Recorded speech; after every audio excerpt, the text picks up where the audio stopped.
Hello வணக்கம். இன்னைக்கு நம்ம என்ன கண்டென்ட் பேச போறோம் அப்படிங்கறத பார்த்தோம்னா, நீங்க ஹாலிவுட் படத்தை ரெகுலரா ஃபாலோ பண்ணீங்கன்னா ஜாக் ஸ்னைடர் அப்படிங்கிற ஒரு ஃபில்ம் மேக்கர் உங்களுக்கு தெரியாம இருந்திருக்க மாட்டாரு. அவரோட இயக்கத்துல வெளியே வந்த ரிபல் மூன் அதோட பார்ட் 1 பார்ட் 2 படங்கள் ஆல்ரெடி நெட்ஃபிளிக்ஸ்ல ரிலீஸ் ஆகி விமர்சனம்லாம் வாங்கி எல்லாம் தேஞ்சு போன கதை தான். இப்போ அதோட பார்ட் 1 சைல்ட் ஆஃப் ஃபயர், அப்புறம் பார்ட் 2 த ஸ்கார் கிவர் அப்படிங்கிற படங்கள் ஆர் ரேட்டடா திரும்ப ரிலீஸ் ஆயிருக்கு நெட்ஃபிளிக்ஸ்ல.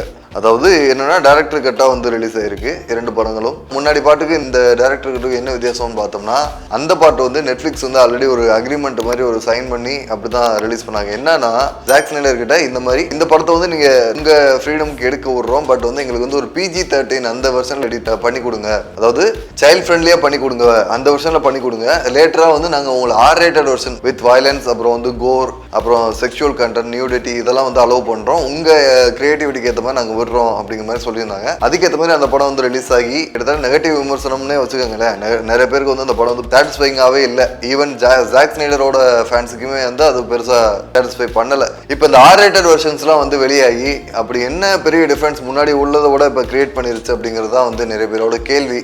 அவரே சொல்லியிருந்தாரு, இந்த மாதிரி இந்த ஆர் ரேட்டட் வந்ததுக்கப்புறம் நீங்கள் ரொம்ப இதாக ஃபீல் பண்ணுவீங்க, அதில் மோர் டீட்டெயில்ஸ் கிடைக்கும் அப்படின்ட்டு. பார்த்தா அப்படிலாம் தெரில. நிறைய பேர் ரொம்ப பேஷ் பண்ணிட்டு இருக்காங்கன்னே சொல்லலாம். ஜாக் ஸ்னைடரை ஒரு ஸ்கேம் பண்ணுறாரு. லிட்டரலாக லோகேஷ் கனகராஜுக்கு நம்ம ஊரில் நடந்துச்சுல இந்த ஃப்ளாஷ்பேக் போய் பெர்ஸ்பெக்டிவ் அப்படின்னு சொன்னோன்னே எப்படி இருந்துச்சோ அதே மாதிரி தான் இவரும் ஒரு ரீசன் சொல்கிறாரு. என்ன ஒரு நியூடிட்டி, செக்ஷுவல் கண்டென்ட் ப்ளஸ் கொஞ்சம் வயலன்ஸ் ஆட் பண்ணால் கதையில் என்ன பெரிய சேஞ்ச் வரப்போகுது, டெப்த் வரப்போகுது அப்படிங்கிற ஒரு இதிலே பேசிகிட்டு இருந்தாங்க. சரி, இப்போ இந்த டைரக்டர் கட்டு அப்படிங்கிறது உண்மையிலே இம்பாக்ட் கிரியேட் பண்ணுதா அப்படிங்கிறது, இல்லை இது வரைக்கும் பெஸ்ட் டைரக்டர் கட்ஸ்லாம் எது அப்படிங்கிறதுலாம் வரிசையாக பார்ப்போம். இப்போ இந்த டைரக்டர் கட் அப்படின்னா என்ன அப்படிங்கிறது பார்த்தோம்னா, இந்த டைரக்டர் கட்டை எதுக்கு பண்ணோம்னா, தியேட்டருக்குலாம் ஒரு வெர்ஷன்ஸ் ரிலீஸ் ஆகிருக்கும். என்னன்னா அதில் பார்த்தோன்னா கொஞ்சம் சில்ட்ரனும் பார்க்குற மாதிரி இருக்கலாம், இல்லை ஒரு குறிப்பிட்ட டியூரேஷனுக்குள்ளே அவங்கள ஏதாவது ரொம்ப ட்ராகியாக ஃபீல் பண்ணக்கூடாது, தியேட்டரில் பொறுமையை சோதிக்கிற மாதிரி இருக்கக்கூடாது அப்படிங்கிற ஒரு ரெஸ்ட்ரிக்ஷனில் கட் பண்ணி ப்ரொடியூசரோட இன்வால்மெண்ட்டு இல்லை வேறு ஏதாவது க்ரியேட்டிவ் டிஃப்ரென்ஸ்னால ஃபஸ்ட்டு விட்டுருவாங்க.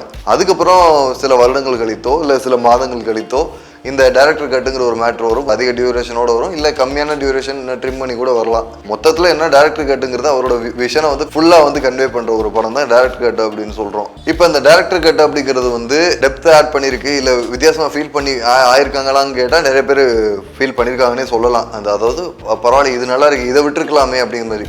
நீங்கள் இந்த மாதிரி கமெண்ட்ஸ் வழக்கமாக தமிழ் படங்களுக்கு ஏதாவது டெலிட்டட் சீன்ஸ் போட்டிருந்தாங்கன்னு வச்சுக்கோங்களேன். அப்போ போய் நல்லா வேண்டா இருக்குது, இந்த சீனை ஏன்டா தூக்குனீங்க அப்படின்ட்டு நிறைய கமெண்ட்ஸில் சொல்கிறத நீங்கள் பார்த்துருப்பீங்க. அந்த மாதிரி ஒரு மனப்பான்மையில் தான் நிறைய ஃபேன்ஸ் சொல்லியிருக்காங்க, நிறைய டேரக்டர் கட்டு. ஆனால் இந்த ஜாக் ஸ்னைடரோட ரிபல் மூனோட 2 பாகங்கள் டேக்கன் ஃபார் கிராண்டடாக அந்த டேரக்டர் கட்டை எடுத்துக்கிட்டு பண்ண மாதிரி தான் நிறைய பேர் பேசுகிறாங்க. ஸோ ரீசெண்டாக அவரோட படங்கள் அவர் எடுத்த ஜஸ்டிஸ் லீக் ஸ்னைடர் கட் இருக்குல்ல, அதுக்கப்புறம் அந்த 2-3 படங்கள் சரியாக போகல, ஃப்ளாப்பு, இந்த மாதிரி ஸ்க்ரீன் பிளே சரியில்லை, அந்த மாதிரி நிறைய விமர்சனங்கள் இருக்குது. ஆர்மி ஆஃப் த டெட்லாம் பெருசாக யாரையும் சாட்டிஸ்ஃபை பண்ணல அப்படிங்கிற லெவலில் தான் இருந்துச்சு. அதுக்கப்புறம் இப்போ இந்த ரிபல் மூன் படங்களுமே அப்படி தான் இருக்குது. இப்போ அவருக்கு பெரிய ஃபேன் பேஸ் இருக்குது, பட் அவர் நிறைய ஃபேன்ஸே அவரை பேஷ் பண்ணிட்டு இருக்காங்க. இந்த ஒரு ஸ்பெஷலி ஆர் ரேட்டட்னால இது ஒரு பெரிய வித்தியாசம் வரும்னு சொன்னதுனால. இப்போ உண்மையிலே இந்த டைரக்டர் கட்டை பெஸ்ட்டாக பண்ணியிருந்த படங்கள், இல்லை ஹாலிவுட்ல பெஸ்ட்டு ஒரு டைரக்டர் கட்ஸ் அப்படின்னு சொன்ன ஒரு சில படங்களோட எக்ஸாம்பிள் பார்த்தோம்னா, 1982 வருஷத்துல பிளேட் ரன்னர் படம், இதோட டைரக்டர் கட் பெருசா பேசப்பட்டது. அதுக்கப்புறம் அது 2005 வெளியான கிங்டம் ஆஃப் ஹெவன், இந்த படத்துக்கும் டைரக்டர் கட் பெருசா பேசப்பட்டது.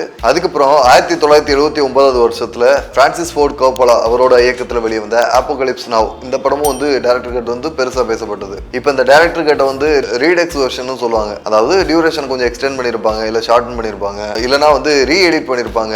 இப்போ உதாரணத்துக்கு ஆல்டர்னேட்டிவ் எண்டிங் கூட வச்சிருப்பாங்க. உதாரணத்துக்கு சொல்லணும், கிளைமேக்ஸில் ஒரு மெயின் கேரக்டர் சாவுது, அது ஆடியன்ஸை ரொம்ப சோகமடைய வைக்கிறது, பிடிக்கலன்னு வச்சுக்குவோம். இப்போ இந்த டைரக்டர் கட்டு ஒரு பாசிட்டிவான எண்டிங் கொடுக்கறதுக்கும் வாய்ப்புகள் இருக்குது. அதாவது இப்போ இது ஒரு ப்ரொடக்ஷன் கம்பல்ஷனால இதை வச்சிருப்பாரு. இது அவரோட கிரியேட்டிவாக அவர் யோசிச்ச விஷயமா இருக்கும். அந்த ப்ரெஷர்னால அவர் அந்த சேட் எண்டிங் வச்சிருக்கலாம். அதே மாதிரி ரீ எடிட்டட் வெர்ஷனாக இருக்கும். அதாவது சில சீன்ஸ் முன்னாடி வருது பின்னாடியும், பின்னாடி வருது முன்னாடியும் சொல்லுவாங்கள்ல. அதாவது இப்போ ரீசெண்டாக மழை பிடிக்காத மனிதனில் கூட ஒரு இஷ்யூ போயிட்டு இருந்துச்சு. எனக்கு தெரியாமல் அந்த ஒரு நிமிஷத்தை ஷூட் பண்ணி வச்சுட்டாங்க, நான் எடுக்கவே இல்லை அப்படின்னு சொன்னாங்களே. இதெல்லாம் இந்த கான்ஃப்ளிக்ட் உள்ள வரும். அப்புறம் இந்தியன் 2 படம் பார்த்துருப்பீங்க. நம்ம பார்த்ததான் டேரக்டரோட கட்டுன்னு வச்சுக்கோமே, டேரக்டரோட விஷன். அதுக்கப்புறம் அதை ஒரு 11 நிமிஷம் ஒரு 20 நிமிஷம் வந்து எடிட் பண்ணாங்களே, எடிட் பண்ணி வந்ததுக்கப்புறம் அது வேற கட்டு. அது மாதிரி அது டேரக்டரோட கட்டு கிடையாது. ஆடியன்ஸு போர் அடிக்குதுங்கிறக்காக கட் பண்ண ஒரு இது. அது மாதிரி விடுதலை படம் பார்த்தீங்கன்னா நீங்கள் ஓடிடியில் வரும்போது அது வந்து டேரக்டர் கட் அப்படின்ட்டு ஒரு சும்மா ஒரு 7 நிமிஷத்துக்கு ஆட் பண்ணியிருப்பாங்க. அது ஆனால் பெரிய டிஃப்ரென்ஸ் இருக்காது. எக்ஸ்ட்ரா கொஞ்சம் டைலாக்ஸ் இருக்கும், அவ்வளோதான். கதையே அப்படி மாற்ற மாதிரி இருக்காது. அப்புறம் ஹாலிவுட்டில் சொல்லணும்னா Lord of the Rings trilogy இருக்குது. அந்த 3 பாட்டுக்குமே வந்து டேரக்டர் கட்லாம் வந்துச்சு. இந்த மாதிரி நிறைய படங்கள் வந்து ஹாலிவுட்ல எக்ஸாம்பிள் சொல்லலாம். நான் ஒரு ஃபியூ எக்ஸாம்பிள் சொல்லியிருக்கேன். அந்த மாதிரி இது வந்து படங்களில் மட்டும்தான் இருக்கா அப்படிங்கிறத பார்த்தோம்னா அனிமேஷன் மீடியம், அனிமேட்டட் சீரீஸ்லேயோ மூவிஸ்லேயோ கூட இந்த டேரக்டர் கட்டுங்கிற ஒரு விஷயம் இருக்குது. எஸ்பெஷலி 1999 வெளியே வந்த த அயன் ஜெயிண்ட் அப்படிங்கிற ஒரு அனிமேட்டட் மூவிக்கு வந்து டேரக்டர் கட் இருக்கு. 1993 த தீஃப் அண்ட் காப்லர் அப்படிங்கிற ஒரு படத்துக்கு வந்து த காபிள்டு வெர்ஷன் அப்படின்ட்டு ஒரு டேரக்டர் கட் வந்துச்சு. அனிமேல பார்த்துக்கிட்டோம்னா கூட டேரக்டர் கட் இருக்கு. அதாவது நியான் ஜெனசிஸ் எவாஞ்சலின் அப்படிங்கிற ஒரு அனிமே சீரீஸ் இருக்கு. த எண்ட் ஆஃப் எவாஞ்சலின் அப்படிங்கிற ஒரு படம் இருக்கு, 1997 வந்தது. இந்த படத்துக்கும் வந்து ஒரு ஆல்டர்னேட்டிவ் எண்டிங், அதுக்கான ஒரு டேரக்டர் கட் வந்து தனியா இருக்கு. ஆக்கிரா அப்படிங்கிற ஒரு படம் வந்து 1988 வெளியான ஒரு படம். ஃபேமஸா வேர்ல்டு ஃபுல்லா வந்து ஒரு ரெவல்யூஷன் கிரியேட் பண்ண ஒரு படம் அனிமேஷன் மீடியம்ல. சினிமாலையும் வந்து அதோட ரெஃபரன்ஸ் வந்து நிறைய படங்கள், ஹாலிவுட் படங்களை பார்க்கலாம். ஆக்கிராங்கிற ஒரு படத்தோட ரெஃபரன்ஸ். அந்த படத்துக்குமே வந்து ஒரு எக்ஸ்டெண்டட் கட் வெர்ஷன் இருக்கு. ஓகே, இதெல்லாம் வந்து இந்த அனிமேஷன் பெஸ்ட் டேரக்டர் கட்னா. இப்போ நம்ம ஜாக் ஸ்னைடரை பத்தி பேசிட்டு இருந்தோம். ஜாக் ஸ்னைடருக்கு என்னென்ன டேரக்டர் கட் ப்ரீவியஸா பண்ணியிருப்பாரு அதுல ஸ்பெஷல்னு பார்த்தோம்னா 2009 வெளியே வந்த டிசி காமிக்ஸை பேஸ் பண்ணி வந்த படமான வாட்ச்மேன் படத்துக்கு அவரோட டேரக்டர் கட் இருக்கு. அது வந்து எல்லாராலையும் பாராட்டப்பட்ட படம் தான். 2011 சக்கர் பஞ்ச் அப்படிங்கிற ஒரு மூவி இருக்கு, அதுவும் அவரோட டைரக்ஷன்ல வந்த படம். அதுக்கும் வந்து டேரக்டர் கட் இருக்கு. 2016 டிசி ஃபேன்ஸ் எல்லாம் ஃபேவரட்டான Batman versus Superman dawn of justice அப்படிங்கிற ஒரு படம் வெளில வந்துச்சு. அதுக்கும் வந்து டைரக்டர் கட் இருக்கு. அதுவும் வந்து எல்லாருமே பாராட்டப்பட்டது. அப்புறம் தான் வந்து ஒரு மெயின் பிக்சரே ஆரம்பிக்குது. ஜஸ்டிஸ் லீக் அப்படிங்கிற ஒரு படம் வந்து ஜாக் ஸ்னைடர் வச்சு டிசி வார்னர் பிரதர்ஸ் வந்து ப்ரொடியூஸ் பண்ணி பண்றாங்க. பட் அவங்களுக்கும் அவருக்கும் உள்ள கிரியேட்டிவ் டிஃபரன்ஸ்னால அவர் படத்தை வந்து பாதி எடுத்துட்டு பாதி வெளில போயிட்டாரு. அவெஞ்சர்ஸ் அசம்பிள், அப்புறம் வந்து அவெஞ்சர்ஸ் ஏஜ் ஆஃப் அல்ட்ரான் அந்த படத்தை எடுத்த ஜாஸ் வீடன் வந்து இந்த படத்தை டைரக்ட் பண்றாரு. அவர் ஏற்கனவே அந்த படம் வந்து ஃபேன்ஸுக்கு சுத்தமா பிடிக்கல. என்னடா மார்வலுக்கு ஒரு அவெஞ்சர் படம் எடுத்த மாதிரி இங்க வந்து எடுத்து கொடுப்பான்னு பார்த்தா இப்படி எடுத்து கொடுத்து விட்டு போயிட்டாரு அப்படிங்கிற மாதிரி ஒரு டிசி ஃபேன்ஸை காண்டாக்கிய சம்பவம்.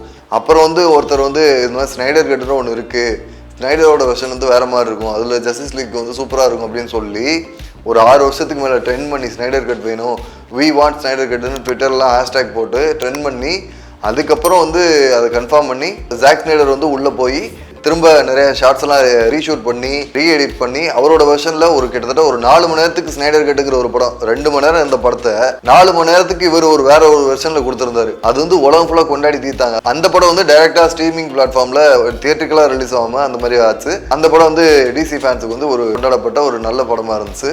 இப்போ இந்த ஜாக் ஸ்னைடர் வந்து இப்போ இந்த ரிபல் மூன் படத்துக்கும் வந்து ஒரு R-rated இந்த மாதிரி ஒரு விட்டோன்னா என்ன நிறைய பேர் என்ன பேசிக்கிட்டாங்கன்னா, எஸ்பெஷலி ஃபாரின்ல நிறைய பேரோட கமெண்ட்ஸை பார்க்க முடியுது. அதாவது இந்த மாதிரி ஸ்னைடர் கட்னு ஒன்று ரிலீஸ் ஆனதுக்கப்புறம் அதை கொண்டாடிட்டாங்க, அதனால இருந்தாலும் இதை வச்சு நம்ம ஸ்கேம் பண்ணலாம், டேரக்டர் கட்டுங்கிற ஒரு விஷயத்தை வச்சு நம்ம ஸ்கேம் பண்ணலாம் அப்படிங்கிற மாதிரி எதுவும் பண்ணிட்டு இருக்காரு அப்படிங்கிற மாதிரிலாம் சொல்லிட்டு இருந்தாங்க. இப்போ இந்த டேரக்டர் கட்டுங்கிற மேட்ரு வந்து இப்போ ரீசெண்டாக ஹாலிவுட்ல இருந்து கோலிவுட் வரை கொஞ்சம் லைட்டாக பேசுகிறாங்களே. இப்போ இந்த ஜாக் ஸ்னைடர் பிரச்சனையை யூஸ் பண்ணி டேரக்டர் கட்னா என்ன அப்படிங்கிற ஒரு விஷயத்தை வந்து கன்வே பண்ணணும்னு நினச்சேன். ஹோப்ஃபுல்லி வந்து நல்லா கன்வே பண்ணியிருப்பேன்னு நினைக்கிறேன். இந்த மாதிரி உங்களுக்கு இந்த டேரக்டர் கட்டுங்கிறது ஒர்க் ஆகுதா, இல்லை அதுவே பரவாயில்ல சும்மா அவனுங்க எக்ஸ்ட்ரா ஆட் பண்ணி விட்டு பெருசாக ஸ்கேம் பண்ணுறானுங்க அப்படின்னு உங்களுக்கு தோணுதா என்னங்கிறத கமெண்ட் பண்ணிடுங்க. உங்களை இன்னொரு இன்ஃபர்மேட்டிவான ஒரு வீடியோவில் சந்திக்கிறேன். நன்றி, வணக்கம்.